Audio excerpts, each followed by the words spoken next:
Hello दोस्तों, good morning. स्वागत है एक बार फिर से आप सभी का सलोन रिक्वेस्ट में। साथियों, आज है 12 जून और आज की वीडियो में हम लोग बात करेंगे 12 जून 2025 के most important daily current affair के क्वेश्चन के बारे में। पूरी वीडियो ध्यान से देखिएगा। पूरी वीडियो डिटेल में आपको समझाई गई है, जैसा कि एक्स्ट्रा फैक्ट भी बताए गए। एंड तक आपको देखना है आपको।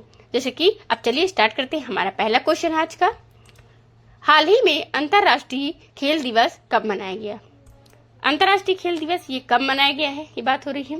तो यानी जैसा कि ध्यान रहे आपको कि अंतर्राष्ट्रीय खेल दिवस जो है ना, ये अगर यहीं पर राष्ट्रीय खेल दिवस पूछा जाए तो आपसे पूछा जाए राष्ट्रीय खेल दिवस कब मनाते हैं। आप जानते हो मेजर ध्यानचंद जी की जयंती पर मनाते हैं। मेजर ध्यानचंद जी की जयंती कब होती है? तो वो होती है 29 अगस्त को। 29 अगस्त पर राष्ट्रीय खेल दिवस और अंतर्राष्ट्रीय खेल दिवस 11 जून को मनाते हैं। ओलंपिक दिवस अगर बता दें इसी में तो मनाते हैं ओलंपिक दिवस। जैसा कि मैं आपको बता दूं, रिवीजन करा दूं आपकी कि ओलंपिक दिवस जो कि हाल में जैसा कि 23 जून को मनाया जाता है, अब 23 जून आने वाला है। 1894 में पहली बार IOC की स्थापना हुई थी, इंटरनेशनल ओलंपिक कमेटी की, और उसी ने 2 साल बाद यानी 1896 में पहली बार एथेंस में सक्सेसफुली आयोजन कराया था आधुनिक ओलंपिक का। तो इसीलिए IOC की स्थापना जो को उसको मान लिया गया ओलंपिक दिवस। तो ओलंपिक दिवस की इसी महीने जैसे पड़ेगा, जैसा कि 23 जून को होगा, जून में ही पड़ता है, 23 तारीख को आएगा। मैं आपको बता दूं कि क्या इसमें हम यहाँ पर अभी तक आए हुए जून महीने के महत्वपूर्ण दिवस को एक बार रिवीजन करते हैं। जैसे 1 जून को विश्व दुग्ध दिवस मनाते हैं, 2 जून को तेलंगाना का राज्य स्थापना दिवस, 5 जून को विश्व पर्यावरण दिवस, 7 जून को खाद्य सुरक्षा दिवस, 8 जून को विश्व मस्तिष्क ट्यूमर दिवस और 8 जून को ही महासागर दिवस मनाते हैं। 11 जून को अंतर्राष्ट्रीय खेल दिवस मनाया जाता है। क्लियर है? अगला, चुनावी अखंडता 2025 पर अंतर्राष्ट्रीय सम्मेलन हाल ही में कहां पर आयोजित किया गया है?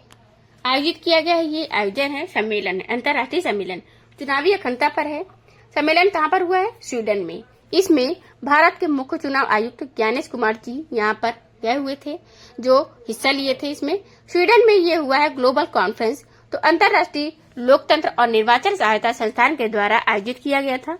10 से 12 जून तो मुख्य चुनाव आयुक्त गए थे, जैसा कि स्टॉकहोम में स्वीडन के। अब ज्यादा देशों के चुनाव प्रबंधन विकास यहाँ पर आए हुए थे, जैसा कि तो यहाँ पर याद रखना है आपको, ये पूछा जाएगा चुनावी अखंडता पर चुनाव आयोग के बारे में बात करें तो ज्ञानेश कुमार अभी ये नए मुख्य चुनाव आयुक्त बन गए हैं। राजीव कुमार जी रिटायर हुए हैं जब से। इसके बाद अनुच्छेद 324 में चुनाव आयोग का वर्णन है, जैसा कि, और चुनाव आयोग 3 सदस्य संस्था है भारत में। चलिए, तो यहाँ पर हम जैसा कि IDA के यहाँ पर कहो अगर international institute democracy and electoral पढ़ो, देश इसमें जुड़े हुए हैं। ये थे साथियों। में भारत का कौन सा शहर ऑफिशियल आधिकारिक रूप से भारत की तेंदुआ राजधानी बन गया है? ये ऑफिशियल रूप से है। तो तेंदुआ की बात हो रही है, तेंदुआ राजधानी यानी लेपर्ड कैपिटल ऑफ इंडिया बन गई है। लेपर्ड का मतलब ऑफ इंडिया बेंगलुरु कर्नाटक की राजधानी है। यहाँ पर ऐसा नहीं है कि जैसे तेंदुआ जो है राजधानी हो या गया है वह कहाँ वहाँ कुछ बनेगा, ऐसा नहीं है। मतलब आप समझो ज्यादा तेंदुआ यहाँ पाए गए हैं, अब जा रहे हैं। आज के टाइम पर कैसे गिने जाते हैं? क्या होता है ना, इसमें कैमरा ट्रैप लगाए जाते हैं और जगह जगह पर कैमरा लगा जाते हैं। उससे अनुसार क्या होता है ना, गणना होती है, मतलब उसे काउंटिंग कर लेते हैं। जंगलों में ऐसे ही शेर की, तेंदुआ की या अन्य जो जानवर होते हैं ना, उनकी भी काउंटिंग ऐसे ही होती है, गणना करते हैं, मतलब गिनते हैं। अब उसके बाद पाया गया है कि भाई यहाँ पर कहाँ पर, बेंगलोर की बात हो रही है। ये जो तेंदुआ है इसकी आबादी 80 से लेकर 85 तक पहुंच गई है बेंगलोर में। इस सर्वे में ये जैसे कि ओले मिट्टी नजर की बात करें, इसमें फाउंडेशन के द्वारा काउंटिंग की गई है। मेट्रो शहर के किनारों पर रहने वाले जो स्वतंत्र रूप से विचरण करने वाले जंगली तेंदुए हैं बहुत ज्यादा हो गए हैं। तो Bengaluru new leopard capital of India, Bengaluru को आप जानते हो कि सिलिकॉन वैली या जैसे कि IT सिटी या इलेक्ट्रॉनिक सिटी ऑफ इंडिया के नाम से भी जाना जाता है। भारत का उद्यान नगर भी इसे कहते हैं। कर्नाटक की राजधानी है ये, कर्नाटक आया। जैसे हम बात करें तो कर्नाटक, जैसे आप देख सकते हो कर्नाटक के बारे में, ये कर्नाटक जो है अपना ये बॉर्डर लगाता है गोवा से, महाराष्ट्र से, तेलंगाना से और आंध्र प्रदेश से, तमिलनाडु और केरला से भी लगाता है। मतलब दक्षिण भारत के जो सभी राज्यों से अपना बॉर्डर लगाता है कर्नाटक। बेंगलुरु राजधानी है। सिद्धारमैया यहाँ पे इंडियन नेशनल कांग्रेस पार्टी से यानी यहाँ पे CM है और थावरचंद गहलोत यहाँ के हैं गवर्नर।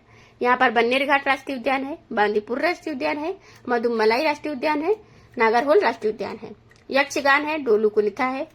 अब यहीं पर कुक्करहल्ली झील है, पंपा सरोवर झील है, पेकुड़ झील भी है। जिलों की बात करें 31 जिले हैं। विधानसभा में 224 सीटें, लोकसभा में 28 और राज्यसभा में कितनी 72 राज्यसभा में सीटें हैं यहाँ पर।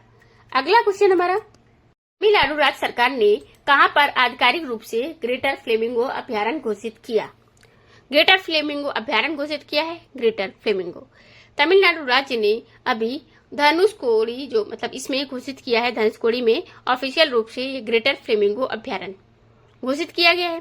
यहाँ पर हजारों जो प्रवासी आर्द्रभूमि पक्षी आते हैं और इनको मध्य एशियाई फ्लाईवे पर एक संरक्षण देने के लिए किया गया है। ये तो महत्वपूर्ण पड़ाव स्थल है और इसको संरक्षित किया जाएगा। धनुषकोडी को एक ग्रेटर फ्लेमिंगो अभ्यारण्य घोषित करके तो तमिलनाडु गवर्नमेंट ने ये फैसला लिया हुआ है।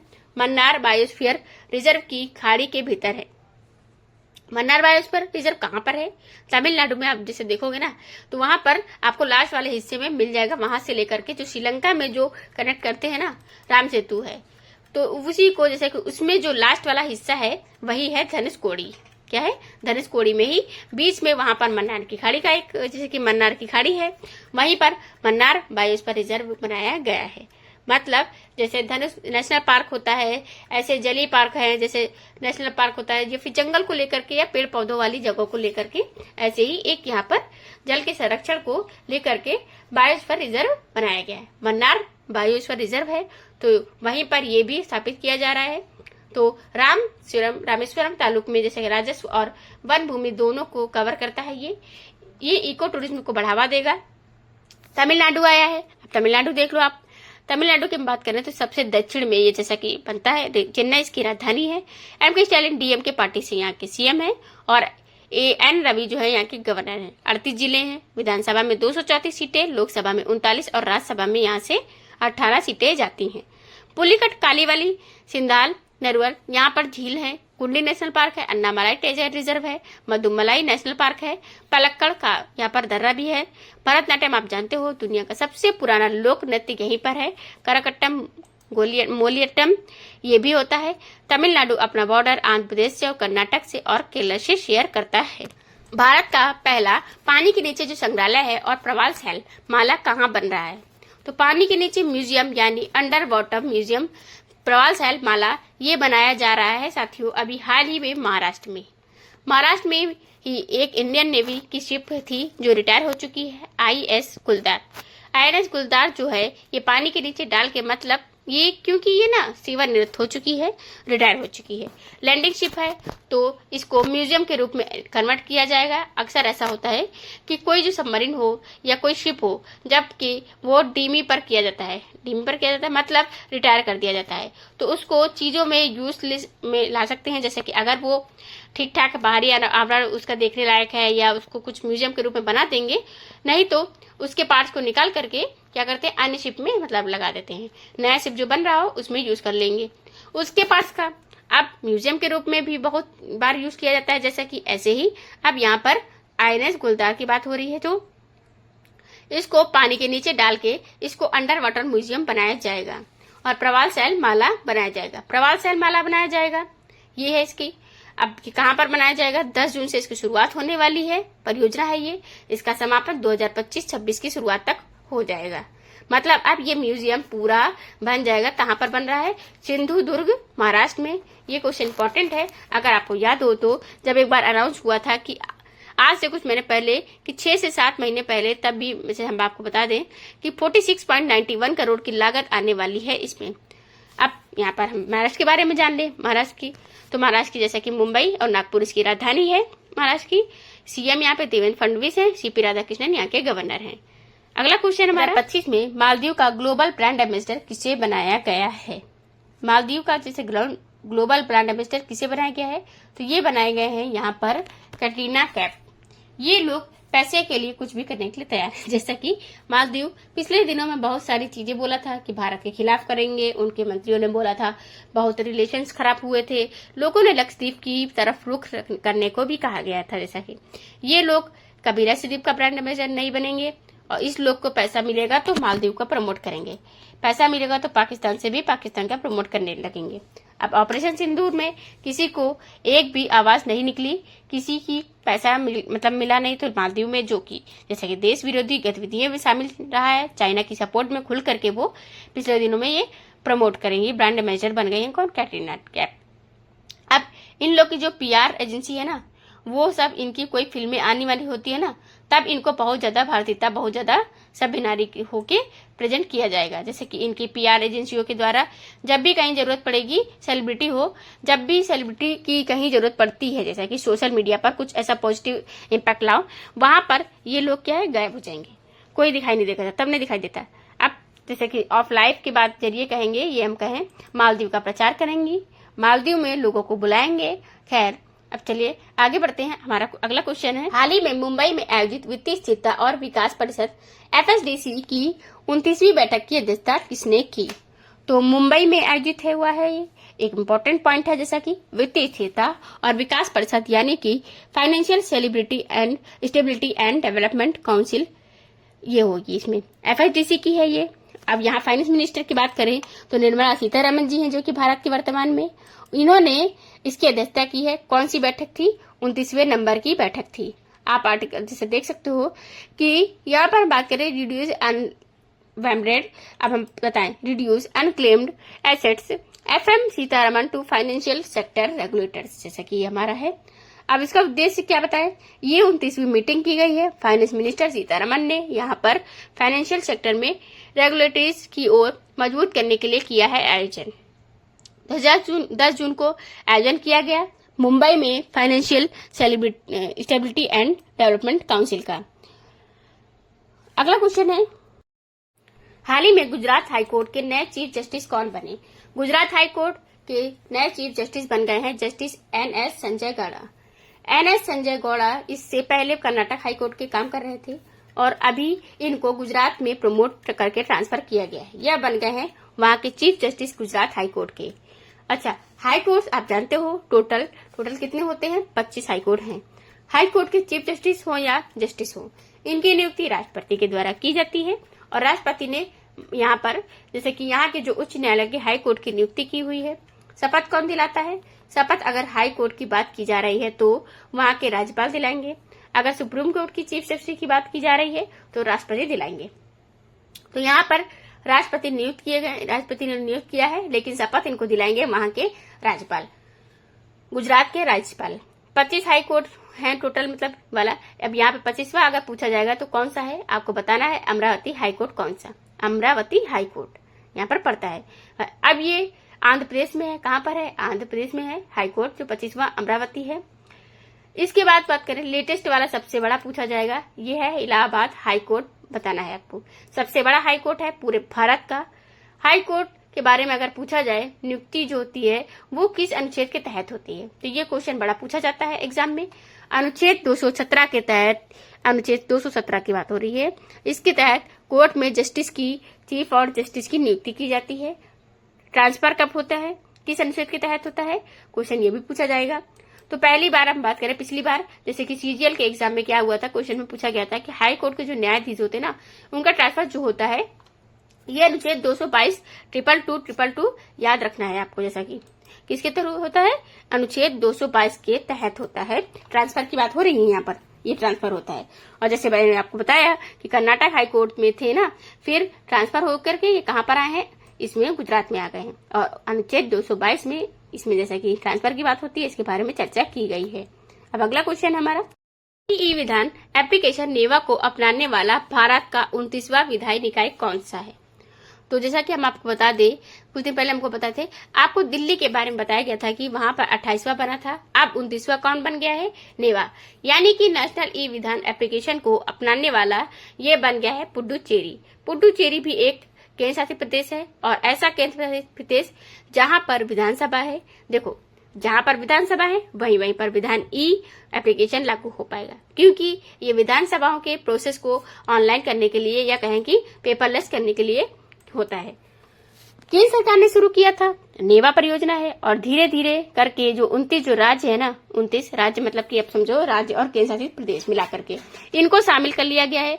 अभी 2 बार बाकी हैं, 2 और बाकी है, मतलब दिल्ली भी शामिल हो गया है, पुडुचेरी भी शामिल हो गया है, बाकी सभी ने नेवा को लागू कर दिया है। नेवा यानी कि नेशनल ई विधान एप्लीकेशन। तो इसके जरिए विधान का जो प्रोसेस होता है ना, वो पूरा पेपरलेस और डिजिटल हो जाता है। तो 28वां बना था दिल्ली का, अब दिल्ली का जैसा कि 28वां विधायिका बना था, और अब ये बन गया है पुडुचेरी का 29वां नेशनल ई विधान एप्लीकेशन को लागू करने वाला नागालैंड। नागालैंड की बात करें, सबसे पहले 2022 में इसने लागू किया था। नागालैंड बना था पहला राज्य नेवा को लागू करने वाला। नेवा का फुल फॉर्म की बात करें, पूछा जा सकता है, तो आप बताइएगा। नेशनल ई विधान एप्लीकेशन ऐसे लिखा जाता है, ऐसे लिखा जाएगा। हाल ही में मिली जानकारी के अनुसार निर्माणाधीन डेटा सेंटर क्षमता के मामले में मुंबई विश्व स्तर पर कौन से स्थान पर है। तो ये मिली जानकारी हुई किसके लिए, निर्माणाधीन डेटा सेंटर की बात हो रही है। मुंबई में एक डेटा सेंटर बन रहा है और ये जो डेटा सेंटर है निर्माणाधीन है।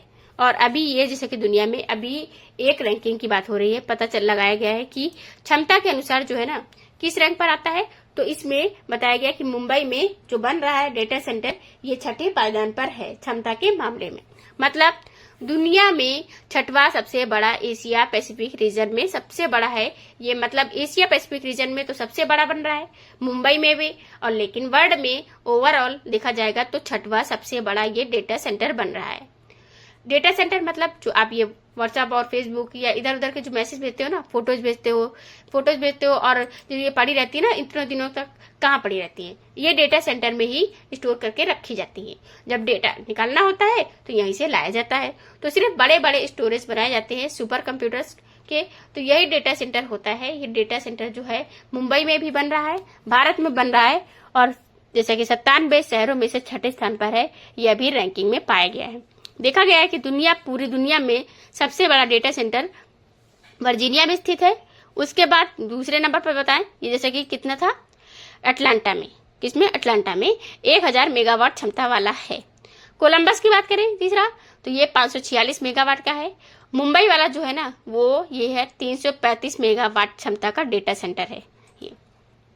Global data centre market comparison ने एक रिपोर्ट जारी की है जिसमें यह बताया गया है कि तो मुंबई कौन से स्थान पर है, 6ठे स्थान पर है। आगे देखते हैं अब अगला। तो ये थे साथियों आज के दिन के टॉप 10 करंट अफेयर्स के क्वेश्चन। आई होप आपको इन्फॉर्मेटिव लगा होगा, अच्छी लगी होगी वीडियो। अगर आपको अच्छी लगी है तो वीडियो को लाइक कीजिए और कमेंट करके दीजिए। पिछले दिनों में जैसे कि आप अगर चैनल पर आप नए आए हो तो चैनल को सब्सक्राइब कर लेना एंड बेल आइकन को ऑन भी कर लेना, जिससे कि आपको आगे की वीडियोस की नोटिफिकेशन मिलती रहे। एंड आपको पीडीएफ जो इस वीडियो का है वो आपको मिल जाएगा टेलीग्राम चैनल पर। आप टेलीग्राम ग्रुप जो है चैनल ज्वाइन कर लीजिए। टेलीग्राम चैनल की लिंक आपको डिस्क्रिप्शन बॉक्स में मिल जाएगी, जिससे आप वहां से पीडीएफ प्राप्त कर सकते हैं। Thank you for the watching.